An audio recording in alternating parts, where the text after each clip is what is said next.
So what are you performing tonight, Taylor? What am I performing tonight? I'm doing a 45-minute drum solo. So you have the coattail riders? No, I have the coattail riders, and we're going to do a couple coattail songs, and then we are going to do a little bit of a sort of homage or whatever, to my favorite singing drummers.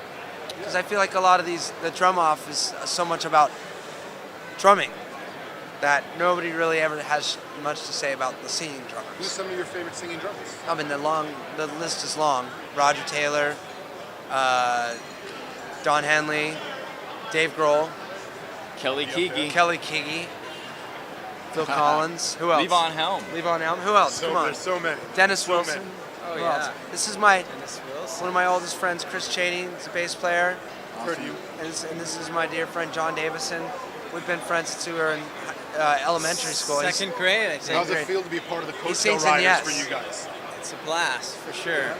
Always musically challenging and exciting. Yeah. Socially challenging.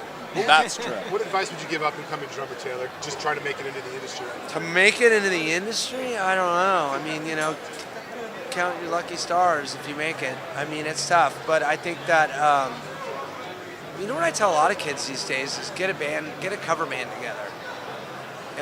Because I think that stage, I feel like experience is going to be the best thing that you can have.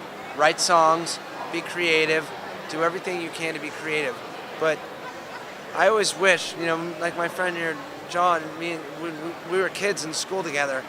I feel like we could have played so much more if we would have done more of that. Like, I hear these stories about Van Halen and how they knew like 250 cover songs. That's the best way. So they would Yeah. play so I would say to kids, get a cover band together, learn every song of the day, learn the old classic rock songs, learn 150, learn 200 songs. Because you're going to learn just by learning those songs, you're going to learn song arrangement. You're going to learn songwriting craft. You're going to learn what makes drumming good for a good song. And then also you'll get to play a lot for people. And I think experience is the most important thing. Does what happened in Paris make you guys think twice about touring Europe at all, or No. in any way? No. What were your first thoughts when you heard about what was going on in this Well, I was horrified. And I know the Eagles, the death metal guys. I mean, it's much bigger than that, obviously, but I know those cats.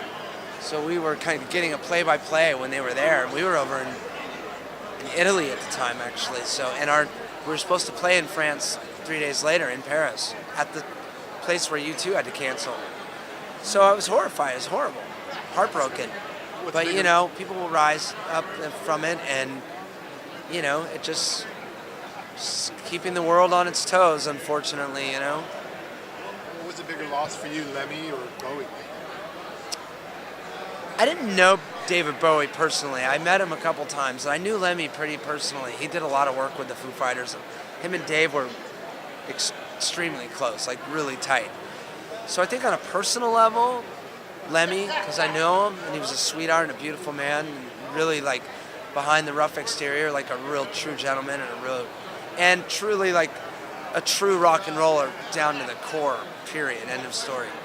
Bowie is a whole other thing, because he, to me, was just one of our biggest. He embodied art, music, he bridged so much and changed the landscape. Yeah, he's just as important to me as the Beatles or anything else, really. I mean, sorry, but it's true. Definitely one of the most yeah. eclectic rock musicians. Yeah, it's a loss. They're Ever. both horrible losses, but they left an amazing, legend and an amazing body of work that we can all learn from forever and listen to. What was it like for you to see Dave break his leg and just keep going through the tour, through that show, through all of it? That was such a otherworldly experience, the whole show, that I kind of just get like it's like getting in a car accident with somebody or something like that. I just have little snippets in my mind, but it was beautiful actually, because I mean, Dave's the man, and he got up there and grabbed his bottle of whiskey and they set his leg right there in front of 50,000 people, and he just went for it. And, just He's a badass. Last question: you guys working on a new album? Any plans for a new album for this next year? The Foo Fighters? We're on I Hate Us right now. We're on an indefinite I Hate Us. But that's not because we don't love each other and we don't want to make music Did together. you say I hate us? Yeah, instead of hiatus, we call it I Hate Us. And and we did so much in the last 5 or 6 years that I think we feel like the world, like we as a band, as people could go in the studio tomorrow and start recording more and have just as much fun as we ever had. But I think that the world needs a break from us for a little while. I disagree, but thank you for stopping by. I appreciate it, Tim. Thanks, Chris. Nice to thank you as well. Thank you. Thanks.